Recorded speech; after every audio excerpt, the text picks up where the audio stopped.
Hello, कैसे हैं आप लोग? आई होप के प्लग अच्छे होंगे। आपकी जो स्टडी चलेगी बहुत ही बेहतरीन चलेगी। तो आज के क्लास में बात करेंगे क्लास 12th के बायोलॉजी के मोस्ट इंपोर्टेंट ऑब्जेक्टिव क्वेश्चन जो आपके फाइनल एग्जाम के लिए काफी ज्यादा इंपॉर्टेंट रहेगा। तो बाबू आप लोग सारे क्वेश्चन को बेहतरीन तरीका से देखना, क्योंकि जितना क्वेश्चन लाए हैं ना आपके एग्जाम के पॉइंट ऑफ व्यू से पूरा गैस क्वेश्चन किया है।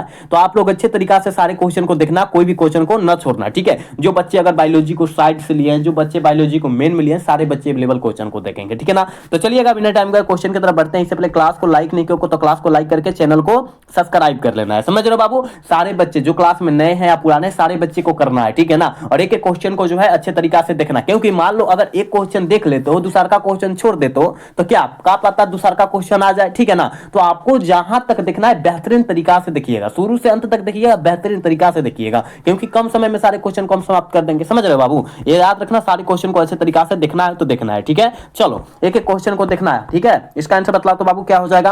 देख बबुआ, कहा जा रहा है निम्नलिखित में से कौन उभयलिंगी नहीं है। देखो उभयलिंगी जो होता है केचुआ होता है, ये जो होता है सरसों होता है, गुड़हल होता है, उभयलिंगी होता है। लेकिन पूछा जा रहा है उभयलिंगी नहीं है, तो पपीता ना नहीं है रे बबुआ, ऑप्शन नहीं हो जाएगा, ठीक है। वन का ऑप्शन नहीं हो जाएगा, याद रखिएगा। हम जितना गैस क्वेश्चन करके बतला रहे ना, उस सारे क्वेश्चन को याद रखो, कोई भी क्वेश्चन को तुम सब ना छोड़ो, ठीक है ना। कोई भी क्वेश्चन को ना छोड़ो, और जहां डाउट हो रहा है वहां पूछने की कोशिश करो तुम सब, ठीक है।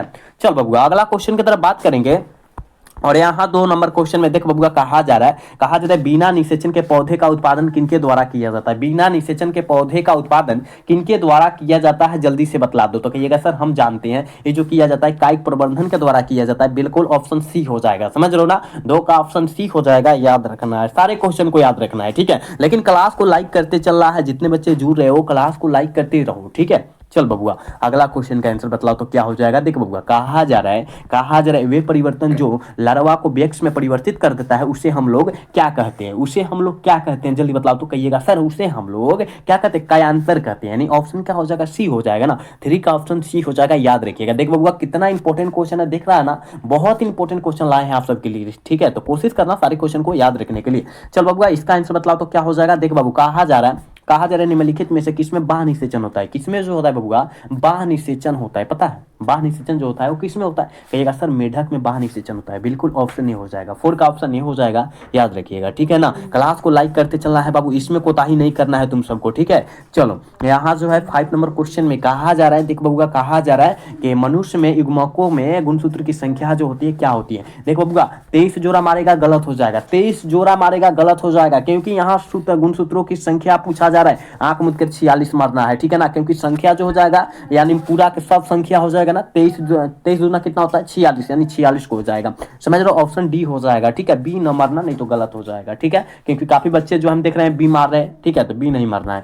चलो इसका आंसर बतलाओ बाबू क्या हो जाएगा। देख बाबू कहा जा रहा है मुकुलन द्वारा जनन जो होता है किस में होता है। जनन को प्रजनन भी कहते हैं, तो बतलाओ मुकुलन द्वारा जनन जो होता है या प्रजनन जो होता है किस में होता है। तो कहेगा सर ईस्ट में होता है। बिल्कुल ऑप्शन नहीं हो जाएगा, 6 का ऑप्शन नहीं हो जाएगा, याद रखिएगा। सारे क्वेश्चन को याद रखते जाइए, क्योंकि आप सभी को पता है कि आपका बायोलॉजी का एग्जाम जो है 2 फरवरी के दिन है, और 2 फरवरी के दिन के खातिर बहुत ज्यादा काफी इंपॉर्टेंट क्वेश्चन है, ठीक है बाबू। चल बाबू अगला क्वेश्चन का आंसर जल्दी बतलाओ तो।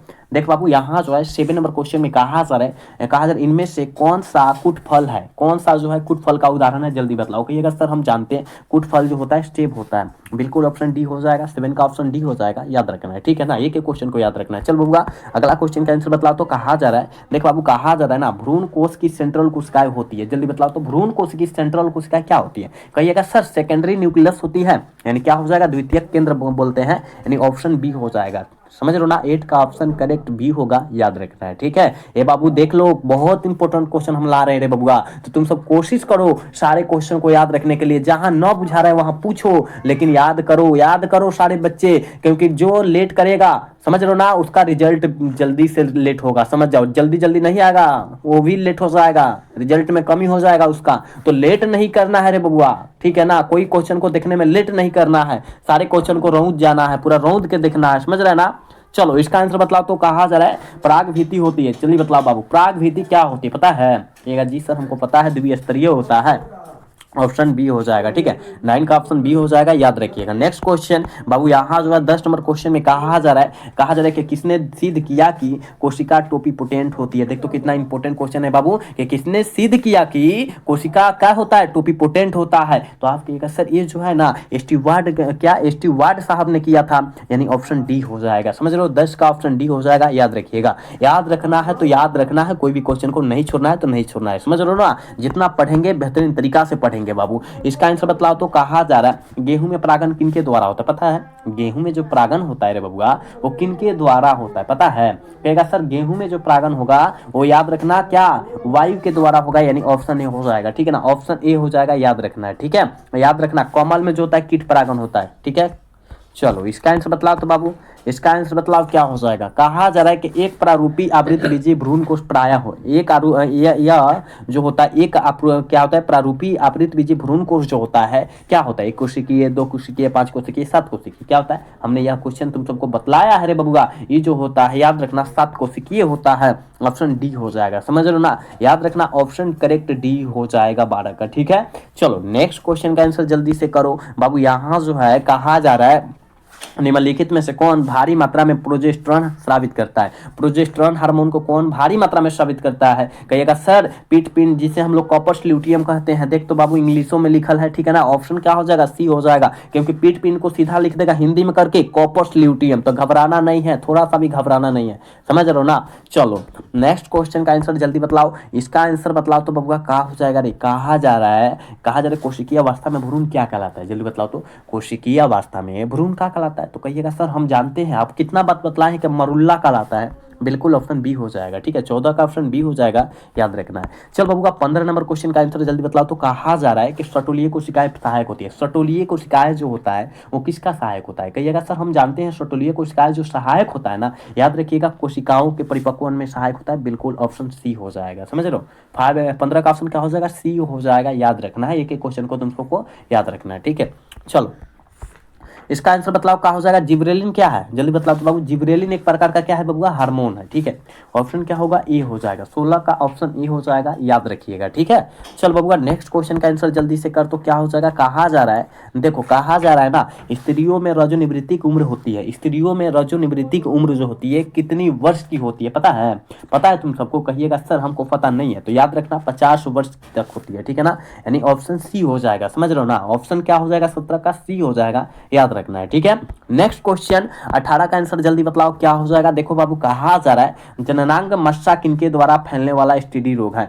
जननांग मस्सा किनके द्वारा फैलने वाला एसटीडी रोग है, जल्दी बतलाओ किनके द्वारा फैलता है। कहिएगा सर ये पोपिलुमा विषाणु के द्वारा फैलता है, ऑप्शन सी हो जाएगा। 18 का करेक्ट ऑप्शन सी हो जाएगा, याद रखिएगा। ठीक है ना, नेक्स्ट क्वेश्चन बाबू यहाँ जो है 19 नंबर क्वेश्चन में कहा जा रहा है, देख बाबू कहा जा रहा है कि मादा में मुखीय गर्भ निरोधक जो होता है किसको रोकती है। किसको रोकती है रे बबुआ, कहिएगा ई रोकती है, अंडोत्सर्ज को रोकती है, यानी ऑप्शन करेक्ट ए हो जाएगा। 19 का ऑप्शन ए हो जाएगा, याद रखिएगा। ठीक है बाबू, क्लास को लाइक करते चलो हो, जितने बच्चे देख रहे हो क्लास को लाइक करते चलो तुम सब, ठीक है ना। चल बबुआ इसका आंसर बतलाओ तो क्या हो जाएगा। कहा जा रहा है कि प्रथम मानव जनसंख्या विस्फोट का कारण क्या हुआ। प्रथम मानव जनसंख्या विस्फोट का जो कारण हुआ था बाबू, वो क्या हुआ था। कहिएगा सर हम जानते हैं इसका कारण जो हुआ था कृषि में घोर कमी आ गई थी, यानी ऑप्शन ए हो जाएगा ना। 20 का ऑप्शन ए हो जाएगा बाबू, याद रखिएगा। ठीक है ना, एक एक क्वेश्चन को याद रखो, कोई भी क्वेश्चन को न छोड़ो, जहां डाउट रहे वहां पूछने का कोशिश करो, लेकिन याद करो। ठीक है ना, याद करो सारे क्वेश्चन को। चलो नेक्स्ट क्वेश्चन का आंसर जल्दी बतलाओ। कहा जा रहा है बाबू, कहा जा रहा है कि मानव जनसंख्या वृद्धि है। मानव जनसंख्या वृद्धि क्या है, पता है? मानव जनसंख्या वृद्धि क्या है, कहिएगा सर ये जो होता है मानव जनसंख्या क्या वृद्धि में लंग हो रहा है, बिल्कुल नहीं। स्थिर हो रहा है, बिल्कुल नहीं। एक्सपोनेंशियल हो रहा है, बिल्कुल नहीं। देखो मानव जनसंख्या अभी जो है इतना धरातल यात्रा से बढ़ रहा है ना, बतला नहीं सकते हैं, याद रखो बहुत तेजी से बढ़ रहा है। तो इसमें तो कौन नहीं है, क्या लंग हो रहा है, बिल्कुल नहीं। स्थिर हो रहा है, स्थिर कहाँ है भाई, ये तो तेजी से बढ़ रहा है, यानी ऑप्शन क्या हो जाएगा, नॉन ऑफ दीज हो जाएगा, इनमें से कोई नहीं हो जाएगा। ठीक है ना, ऑप्शन डी होगा 21 का, याद रखना। चल बाबू इसका आंसर बतलाओ तो। कहा जा रहा है कि मेंडल ने कितने लक्षणों का अध्ययन किया था, 7 लक्षण, याद रखना 7 लक्षण, ऑप्शन सी हो जाएगा। ठीक है, चल बाबू इसका आंसर बतलाओ तो। कहा जा रहा है होगा, कहा जा रहा है पृथक्करण के सिद्धांत को और क्या कहते हैं। पृथक्करण के सिद्धांत को और हम लोग क्या कहते हैं, पता है? तुम सबको पता है क्या कहते हैं पृथक्करण के सिद्धांत को, और हम क्या कहते हैं युग्मकों की शुद्धता का नियम कहते हैं। बिल्कुल ऑप्शन सी हो जाएगा 23 का। ठीक है बाबू, नेक्स्ट क्वेश्चन का आंसर जल्दी बताओ। यहाँ कहा जा रहा है ना, कहा जा रहा है मेंडल का द्वितीयक नियम है, जल्दी बताओ तो मेंडल का द्वितीयक नियम क्या है, पता है मेंडल का द्वितीयक नियम जो है, याद रखिएगा क्या स्वतंत्रता अभिव्यू का नियम है, ऑप्शन डी हो जाएगा, समझ लो ना, याद रखिएगा 24 का ऑप्शन डी हो जाएगा, याद रखना। ठीक है, कोई भी क्वेश्चन को तुम सब ना छोड़ना, सारे क्वेश्चन को अच्छे तरीका से देखो। ठीक है, नेक्स्ट क्वेश्चन, इसका आंसर बताओ तो क्या हो जाएगा। देखो कहा जा रहा है बबुआ, कहा जा रहा है ना डाउन सिंड्रोम क्या है, डाउन सिंड्रोम जो होता है क्या होता है, तो कहिएगा सर गुणसूत्रीय विवर्धी होता है। बिल्कुल ऑप्शन बी हो जाएगा 25 का, समझ रहे हो, 25 का ऑप्शन करेक्ट बी हो जाएगा, याद रखना है। चलो नेक्स्ट क्वेश्चन, यहाँ जो है 26 नंबर क्वेश्चन में कहा जा रहा है मानव रुधिर ए बी वर्ग में है, मानव रुधिर ए बी वर्ग में क्या है, तो कहिएगा सर हम जानते हैं मानव रुधिर ए बी वर्ग में जो होता है एंटीबॉडीज की अनुपस्थित होता है, यानी ऑप्शन करेक्ट बी हो जाएगा, 26 का ऑप्शन बी हो जाएगा, याद रखिएगा। ठीक है, नेक्स्ट क्वेश्चन, यहाँ जो है 27 नंबर क्वेश्चन में कहा जा रहा है कि मनुष्य में गुणसूत्र की संख्या जो होती है क्या होती है, मनुष्य में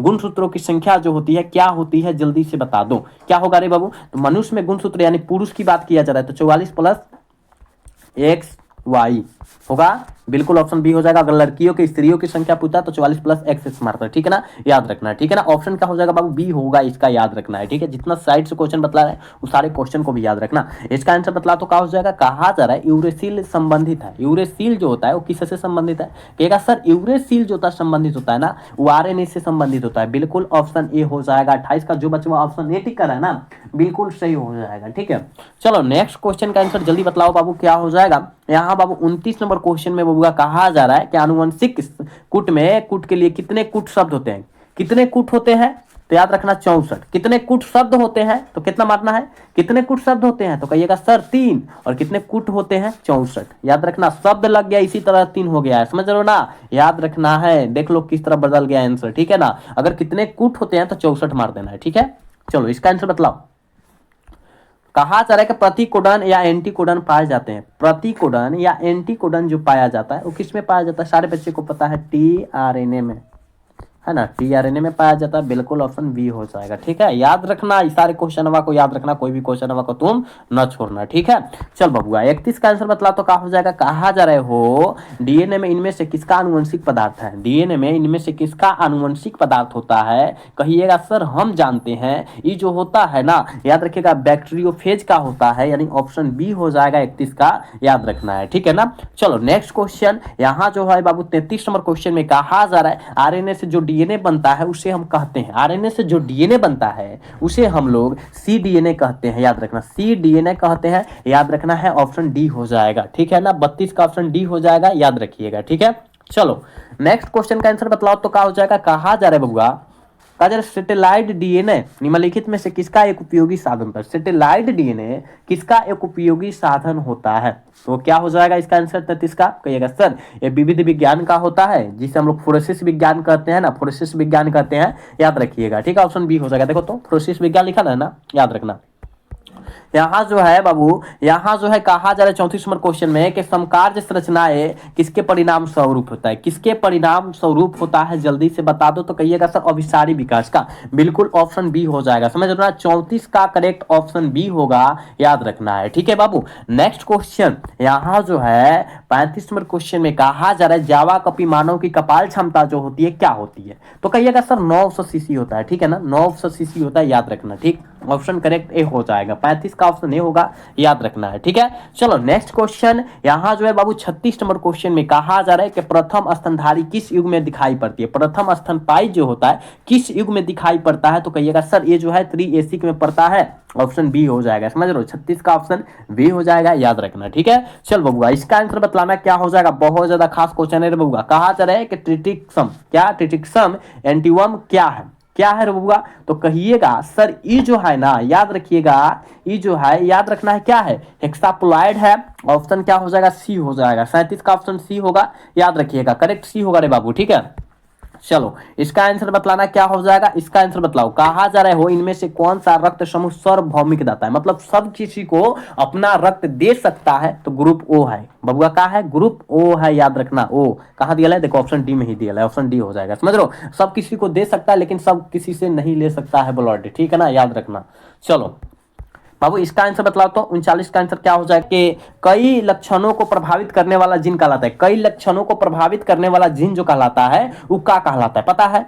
पता है क्या कहलाता है? कहिएगा सर हम जानते हैं कि कई लक्षणों को प्रभावित करने वाला जीन जो कहलाता है क्या कहलाता है? पॉलीस्ट्रोपिक कहलाता है। बिल्कुल ऑप्शन बी हो जाएगा 39 का, ठीक है ना।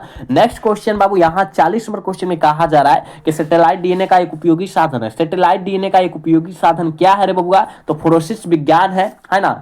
ऑप्शन क्या हो जाएगा? बी हो जाएगा, जिसे हम लोग विधि विज्ञान कहते हैं। जिसे क्या कहते हैं? विधि विज्ञान कहते हैं, याद रखना, ठीक है। चल बबुआ नेक्स्ट क्वेश्चन का आंसर जल्दी बतलाओ तो इसका आंसर बतलाओ क्या हो जाएगा? बहुत इंपॉर्टेंट क्वेश्चन है। कहा जाए the origin of a species पुस्तक किसने लिखी है? The origin of a species पुस्तक जो है किनके द्वारा लिखा गया है? तो कहिएगा सर चार्ल्स डार्विन के द्वारा लिखा गया। बिल्कुल ऑप्शन ए हो जाएगा 41 का, ठीक है।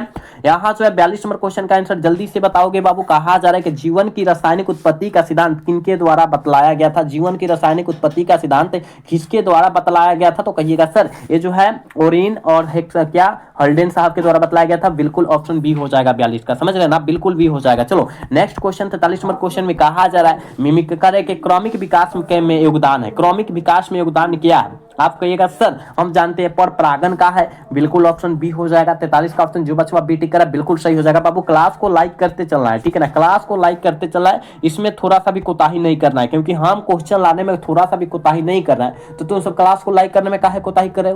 फटाफट सारे बच्चे क्लास को लाइक करो, सब्सक्राइब करो, ठीक है ना। चलो इसका आंसर मतलब बाबू क्या हो जाएगा? देख कहा जा रहा है निम्नलिखित में से किसका प्रचुरता करे के कोलेस्ट्रॉल में होती है? कोलेस्ट्रॉल में किनका होता है? आप कहिएगा सर हम जानते हैं आईजीए में होता है। आईजीए कहाँ दिया है? देखो तो ऑप्शन ए में दिया है, ऑप्शन ए हो जाएगा, समझ रहे हो ना। चलो नेक्स्ट क्वेश्चन यहाँ जो है 45 नंबर क्वेश्चन में कहा जा रहा है बूंद संकरण क्या है? बूंद संकरण जो है क्या है रे बबुआ? तो कहिएगा सर बूंद संकरण हमको पता है, ये जो है ना बूंद संकरण जो है नियोमिया है। बिल्कुल ऑप्शन डी हो जाएगा, समझ रहे हो ना। 45 का ऑप्शन डी होगा, याद रखना है। चल बबुआ 46 का आंसर बतलाओ तो कहा जा रहा है कि फलेरिया रोग का वाहक होता है। फालेरिया रोग का वाहक कौन होता है? तो कहेगा सर फालेरिया रोग का वाहक जो होता है, याद रखिएगा, वो मादा एनोफिलिक मच्छर काटता है ना, उसी के कारण होता है। ऑप्शन डी हो जाएगा, समझ लो। 46 का ऑप्शन डी हो जाएगा, याद रखना, ठीक है। चल बबुआ नेक्स्ट क्वेश्चन यहाँ जो है 47 नंबर क्वेश्चन में कहा जा रहा है बबुआ इनमें से कौन सी बीमारी पकड़े के प्रत्युचुरक द्वारा उत्पन्न होती है? कौन सी बीमारी होती है? जल्दी बतलाओ तो 47 का आंसर क्या हो जाएगा? तो कहिएगा है क्या है जवर, ठीक है ना। ऑप्शन बी हो जाएगा। 47 का करेक्ट ऑप्शन बी होगा, याद रखना, ठीक है। चल बबुआ 48 का आंसर जल्दी से बतलाओ तो कहा जा रहा है विषाणु का अध्ययन किस शाखा में किया जाता है? विषाणुओं का अध्ययन किस शाखा में किया जाता है पता है? कहिएगा सर वायरोलॉजी के द्वारा किया जाता है। ऑप्शन बी हो जाएगा 48 का, समझ रहे हो ना। एक भी क्वेश्चन को ना छोड़ना, जितना क्वेश्चन कराया जा रहा है बहुत खास क्वेश्चन है, तो कोशिश करो सारे क्वेश्चन को याद रखने के लिए, ठीक है। चलो इसका 49 का आंसर बतलाओ तो क्या हो जाएगा? कहा जा रहा है बाबू क्षय रोग का संक्रमण मुख्यतः किनके द्वारा होता है? क्षय रोग का संक्रमण मुख्यतः याद रखिएगा हवा के द्वारा होता है। बिल्कुल ऑप्शन ए हो जाएगा 49 का, याद रखना है, ठीक है ना। चलो 50 नंबर क्वेश्चन है बाबू और आज के क्लास के लास्ट क्वेश्चन है। कहा जा रहा है अत्यधिक मात्रा में अल्कोहल के सेवन करने से कौन सा अंग सबसे ज्यादा प्रभावित होता है? कौन सा अंग होता है? आप कहिएगा यकृत होता है। बिल्कुल ऑप्शन बी हो जाएगा 50 का, ठीक है। 50 का ऑप्शन करेक्ट बी हो जाएगा, याद रखिएगा। सारे क्वेश्चन को याद रखिएगा, कोई भी क्वेश्चन को ना छोड़िएगा बाबू। हमने 50 क्वेश्चन बहुत इंपॉर्टेंट गैस क्वेश्चन करके लाया था, तो आप लोग अच्छे से याद कर लीजिए, एक भी क्वेश्चन को ना छोड़िए, ठीक है ना। तो आज का क्लास बाबू कैसा लगा? अगर अच्छा लगा होगा तो चैनल को सब्सक्राइब और वीडियो को लाइक करना ना भूलिएगा, ठीक है ना।